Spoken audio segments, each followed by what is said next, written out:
பாஜக கரூர் சம்பவத்தை வைத்து பிண அரசியல் பண்ண பார்க்குது. பாஜக அமைத்திருக்கக்கூடிய 8 எம்பி குழுக்கும் தமிழகத்துக்கு என்ன சம்பந்தம்? அந்த குழுவோட தலைமையா இருக்கக்கூடிய ஹேமா மாலினிக்கும் கரூருக்கு என்ன சம்பந்தம்? ஹேமா மாலினிக்கு கரூர்ல வடக்கத்தக்க தெரியுமா அப்படின்னு காங்கிரஸ் கட்சியோட மாநில தலைவராக இருக்கக்கூடிய செல்வ பிறந்தகை எனக்கூடிய அறிவுஜீவி ஒரு கேள்வி கேட்டிருக்காரு. அவருக்கு பதில் கேள்வி கேட்கிறேனே.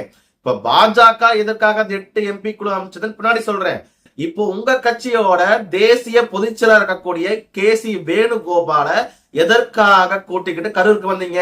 KC வேணுகோபாலுக்கும் கரூருக்கு என்ன சம்பந்தம்? KC வேணுகோபால் கரூர்ல டீ கடை வச்சிருக்காரா, பரோட்டா கடை வச்சிருக்காரா? அவர் எதுக்காக கரூர் கூட்டு வந்தீங்க? இதுல காங்கிரஸ் கட்சியோட மாநில தலைவர் இருக்கக்கூடிய செல்வ பிறந்தகம் KC வேணுகோபால் கூட போயிருக்காரு. அது போக கரூரோட மேரத்தான் ரன்னரா இருக்கக்கூடிய அக்கா ஜோதிமணியினர் கூட போயிருக்காங்க. அப்ப நீங்க பின்ன அரசியல் பண்ணுவதற்காக தான் KC வேணுகோபாலை கூட்டிக்கிட்டு கரூருக்கு போனீங்க நான் சொன்னா ஏற்புடையதா இருக்குமா? அந்த மாதிரிதான் இருக்கு செல்வ பிறந்தகை கேட்கறது.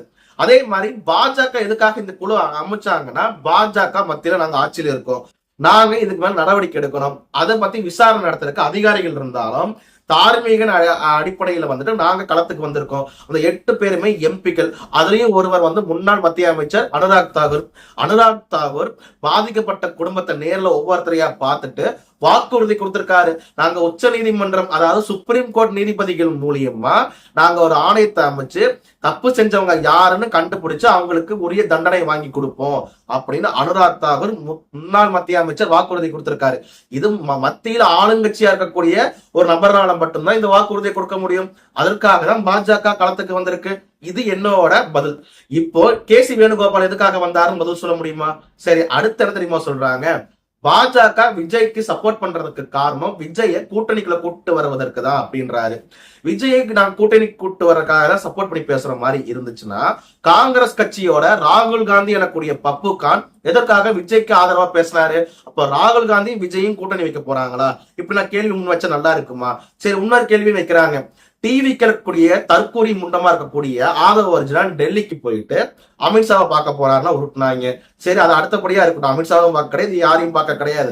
ஆனா அதிகாரப்பூர்வமா ஆதவ அர்ஜுனா காங்கிரஸ் கட்சியோட பிரவீன் சக்கரவர்த்தியை பாக்குறாரு.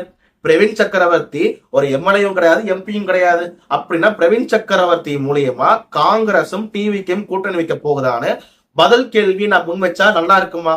இப்ப நான் சொன்ன வச்சுக்கோங்களேன், அதுக்கு பேர் தான் பிண அரசியல். இப்போ பிண அரசியல் பண்ணுவது பாஜக கிடையாது, ஸ்கிராப் திருடன் எனக்கூடிய செல்வ பிறந்தகை தான் இது போன்ற ஒரு கேள்வியை முன்வைக்கிறார். ஸ்கிராப் திருடன் நான் சொல்ல கிடையாது, ஸ்ரீபெரும்புதூர் மக்கள் சொல்றாங்க. அங்க போய் கேளுங்க கொஞ்சம்.